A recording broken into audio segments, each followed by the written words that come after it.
bienvenue au show Marketing le matin. Encore un show où je serai seul aujourd'hui, mais je suis pas excité. C'est un sujet un peu controversé aujourd'hui.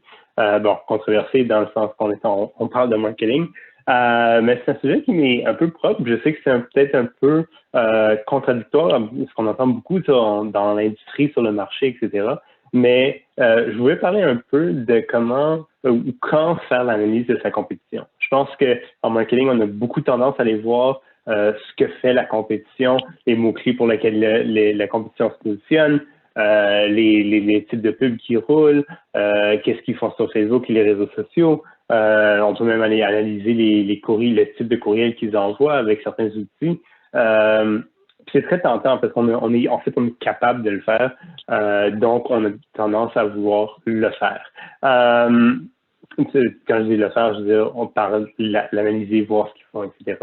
Mais mon point de vue à moi, c'est qu'en fait, tu ne devrais pas regarder ce que la compétition fait. C'est pas parce que tu peux le faire que tu dois le faire. Je pense qu'il y a certains moments où ça vaut peut-être la peine, puis j'en parlerai dans quelques instants, mais à la base, je pense que c'est une très mauvaise idée d'aller voir ce que fait ta compétition. Puis je sais que c'est très différent de ce qu'on a dit dans l'industrie, mais c'est parce que je trouve que ça porte souvent, ou ça induit souvent en erreur les entreprises qui décident de le faire. Et puis la raison pour laquelle, c'est parce qu'en fait, beaucoup de marketeurs qui le font, parce qu'en fait, ils sont en cours d'idées, ils n'ont pas beaucoup de confiance à ce qu'ils font. Donc, ils essaient de voir, qu'est-ce qu'ils font, que font les autres? Est-ce qu'on fait mieux? Est-ce qu'on fait moins bien? Qu'est-ce qu'on peut faire? Qu'est-ce qu'on peut reprendre comme idée?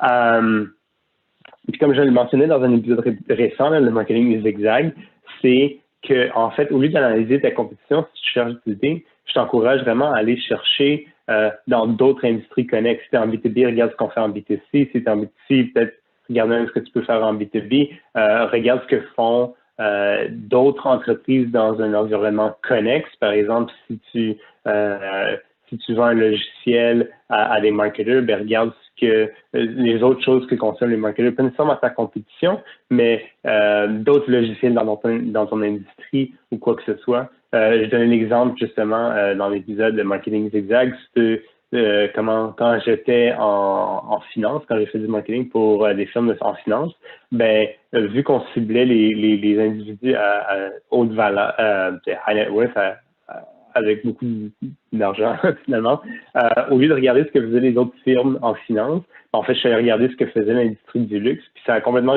changé la manière dont on approchait le marketing.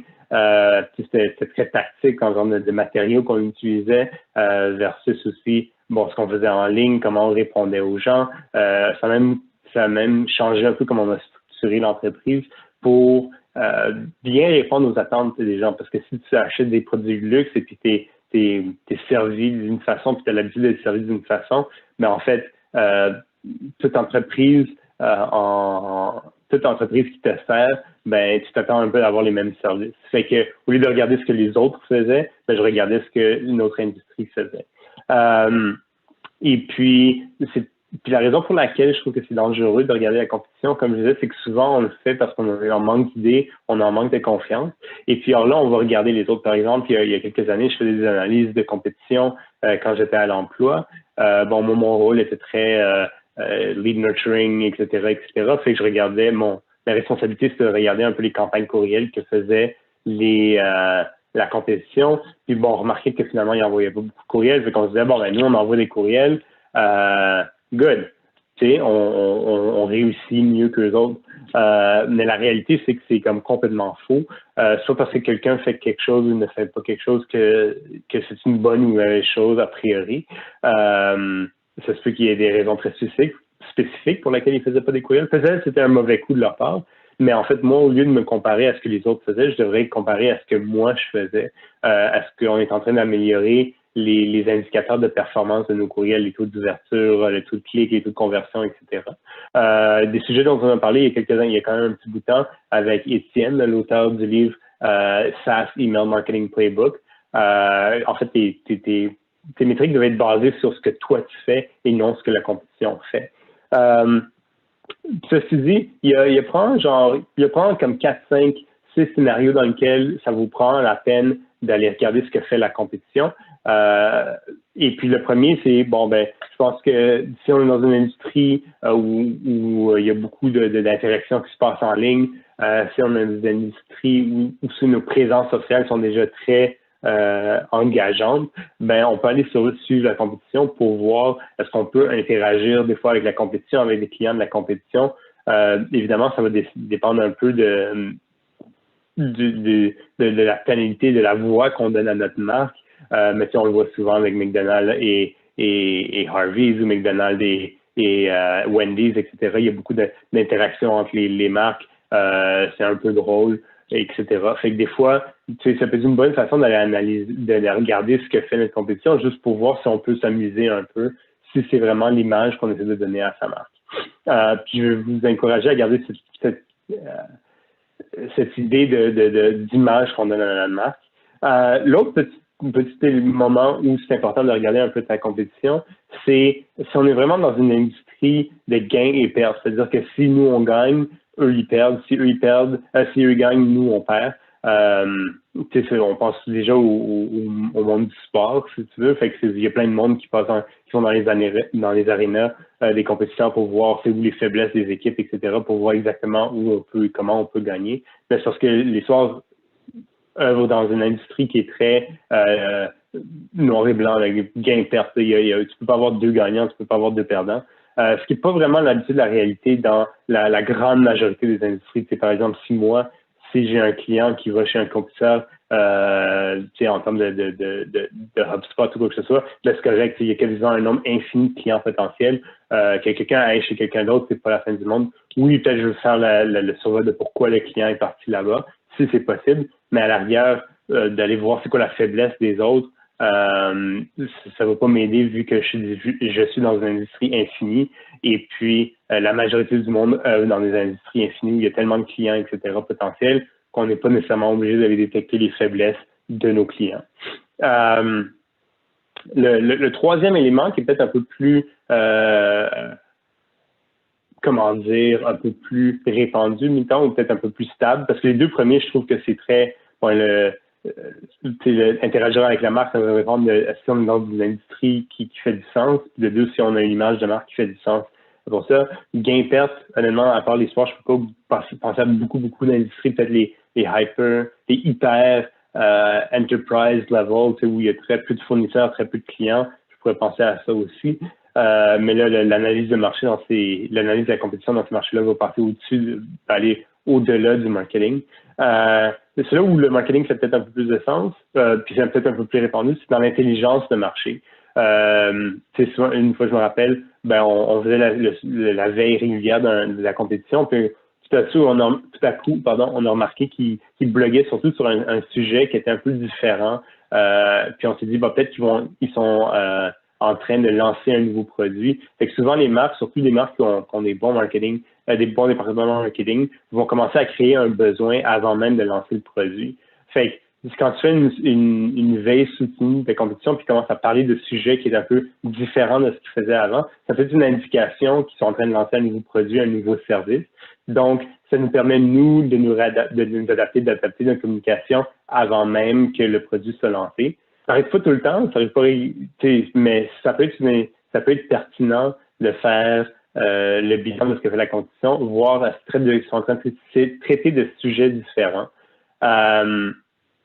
Et puis là-dedans, je rentre une bémol, je l'ai mentionné, c'est s'il y a une équipe marketing qui sait ce qu'ils font. Parce que la réalité est que quand on fait l'analyse de sa compétition, on ne sait jamais de un quel est leur objectif, puis de deux, on ne sait jamais si eux savent même ce qu'ils font. Fait que quand je donnais l'exemple au début, la compétition faisait rien avec leur courriel. Moi j'aurais pu facilement me dire si eux ils font rien, nous on fait quelque chose, on est déjà mieux. S'ils ont plein d'erreurs de référencement organique, nous on n'en a pas, fait qu'on fait mieux. Mais il y a une genre de complaisance qui se bâtit. Dès qu'on est mieux que les autres, on n'a pas besoin de s'améliorer. Puis c'est pas vrai, c'est qu'on doit se compétitionner avec nous-mêmes. Comment est-ce qu'on peut s'améliorer nous-mêmes, etc. Et puis ça dépend, peu importe ce que fait la compétition, qu'il soit calé ou pas, on le sait pas. C'est quoi leurs objectifs, on le sait pas. Ce qui m'amène à la raison numéro 1 pourquoi je pense que tu devrais analyser ta compétition. Et puis ça, j'en ai parlé un peu pendant les 3 derniers éléments. C'est valider son positionnement. Fait que ça, puis on en a parlé récemment aussi du positionnement. Tu sais, la job du marketing, c'est de positionner ta marque dans la tête de ses consommateurs. Et puis, quand on fait des exercices de positionnement, la première chose que tu devrais faire, c'est d'aller parler aux fondateurs, aux CEO, aux présidents, parce que c'est elles qui vont être capables de déterminer leur raison d'être de l'entreprise. Puis une fois qu'il y a une bonne raison la raison d'être, l'histoire de fondation, etc., qui sont tous des éléments dont on a parlé dans le passé, là, tu vas être capable d'aller voir ta compétition puis voir comment tu te positionnes. Si ta raison d'être est X, est-ce que c'est quelqu'un qui se positionne déjà sur X ou pas? Est-ce que X, c'est quelque chose qui est disponible? Par exemple, si tu veux te positionner sur notre marque, en fait, on a bâti cette entreprise-là parce qu'on veut aider les entreprises à générer du revenu. Est-ce que déjà une compétition, il y a un compétiteur qui se positionne déjà sur le concept de revenu? Si oui, il faut voir, tu peux te retourner puis revoir ton positionnement. Mais sinon, tu sais que ça, c'est un créneau intéressant pour toi. Dans ce cas-là, c'est peut-être plus un peu temporel ou peut-être une fois de temps en temps quand on décide, on détermine que c'est peut-être le temps de revoir son positionnement.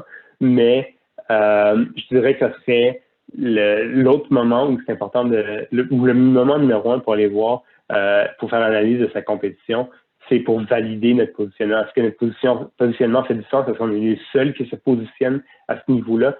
Si oui, good. Sinon, il y a un exercice à revoir. Mais pour conclure un peu, si on veut, je pense que c'est une erreur que beaucoup de marketeurs font, c'est d'aller voir pour quel mot-clé la compétition se positionne, etc., quel pub ils achètent, quel mot-clé ils achètent, qu'est-ce qu'ils font sur Facebook. Parce que si tu le fais pour voir comment tes efforts marketing se positionnent là-dessus, compare là-dessus, je veux dire, ou est-ce qu'on fait mieux ou moins bien que les autres, c'est très dangereux parce que, comme je disais, c'est que d'un, ça peut amener à la complaisance. On se dit, on est meilleur que les autres, fait qu'on fait bien. De deux, si tu t'inspires des autres, en fait, tu n'as aucune idée de s'ils savent vraiment ce qu'ils font ou pas. Fait qu'est-ce que peut-être leur type de story Instagram sont intéressantes. Tu sais même pas si ça fonctionne pour eux, tu sais même pas pourquoi ils font ça. Parce que c'est juste un stagiaire qui a essayé ça, puis bon. Tu sais, focus un peu plus sur ce que tu es mal en faire sur ce que toi tu veux faire, pas ce